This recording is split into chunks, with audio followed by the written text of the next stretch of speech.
What's going on, everybody? LK here, back at it again with another video, and today some more Dragon Ball Fighters, and we resume with the problem with series, and no character in this game is safe. Last week I talked about Vegeta, who in my opinion he's like an arguable top tier, like a top 10 level character. Today I'm going to talk about a character that's pretty highly contested in his position near the top. The point of going to him next is that nobody is safe in this game. Every character in this game is flawed by design. So anyway, let's talk about our new Bardock function, Base Vegeta. So I mean, he is a top tier character. So he, like Vegeta last week, has a lot of things that are really good about him. So one of the biggest things about him is his ability to be a good battery. So he is really good at building meter. He has really good extensions, especially in the corner by himself, and he's not too reliant on assist for these routes.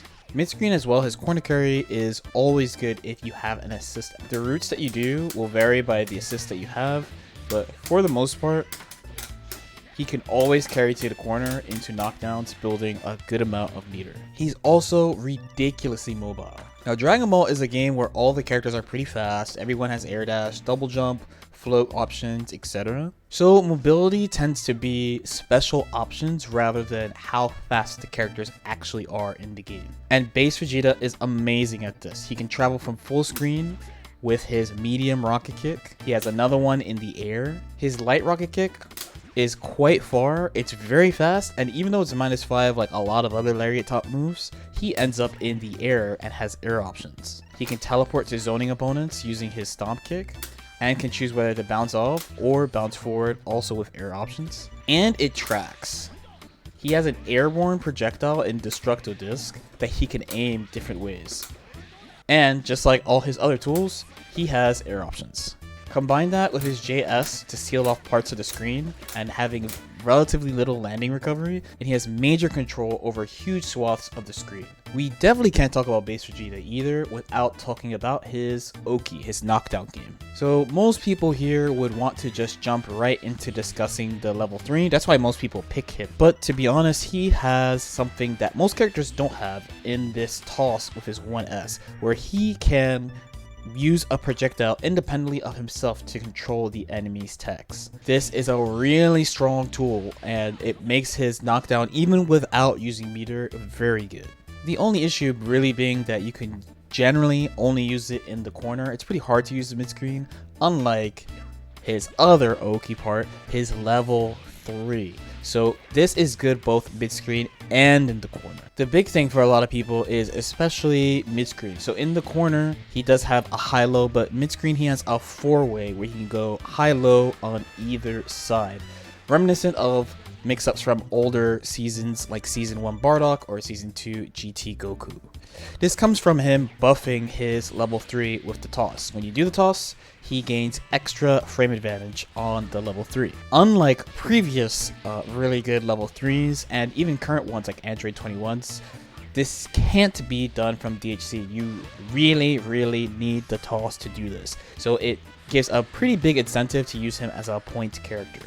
Look at the difference of how far away he is and how quickly I get up. This problem can be easily fixed using the game's systems, but it's just a small thing to keep in mind as far as positioning for him in the team. He also has quite a good conditioning game that comes from how he does mix-ups with most characters. Now, this is the mix-up that people tend to know him for, but even with lower blocks and assists, you can do mix-ups using Destructo Disc. This kind of opens up his conditioning game. Destructo Disc is a pretty fast move point blank. It's around like 22-23 frames. So conditioning opponents with a combination of Ki Blast and Destructo Disc will give you access to tricky high lows. If the opponent reflects, you can have medium starter and their life bar is deleted. So with all these good points in mind, being hyper mobile, some of the best Oki in the game, good conditioning, like many other characters in this game, what is the problem with Base Vegeta? And as an extra, why did I drop Base Vegeta? So in my opinion, he has one really big issue, and that is his mid-range game. So as a review, I tend to split the screen up into chunks in basically every fighting game I play. Dragon Ball is the same, And we have the full screen game here, which as I said before, he is amazing. He's able to go from full screen to right in your face. He could do it with medium rocket kick again. Here he could do JS, all these things. Once you get to like a little inside one backdash away from the round start position, this is called the mid-range. I think he is really not that great at this range, primarily because he has stubby buttons. So all these buttons, 2M, 5M, his jab, are all pretty stubby. You're essentially forced to use special moves at this range, and the one you're really going to be using the most, especially as of this patch, is going to be the rocket kick. So even though it's instant, he has to get out of that range most of the time as soon as possible. On top of that thing too, some of the things that he uses that are strong are only strong with assists. So here we revisit our discussion of how he can travel from full screen to point blank, especially this move. So this move is -9 no matter what. When he's not full screen, he'll go through you, but he will always be -9. This means you absolutely need an assist to cover you. Other characters with moves like this are more free to travel around the screen without assists. Teen Gohan is one of the more extreme examples. So he has this -11 medium kick, but once you're around this range, you can make it -1 to -2. I like Teen Gohan as a comparison because this is one of the original reasons why I picked up Base Vegeta in the first place, is that people were comparing him to Teen Gohan and saying that he was a better Teen Gohan.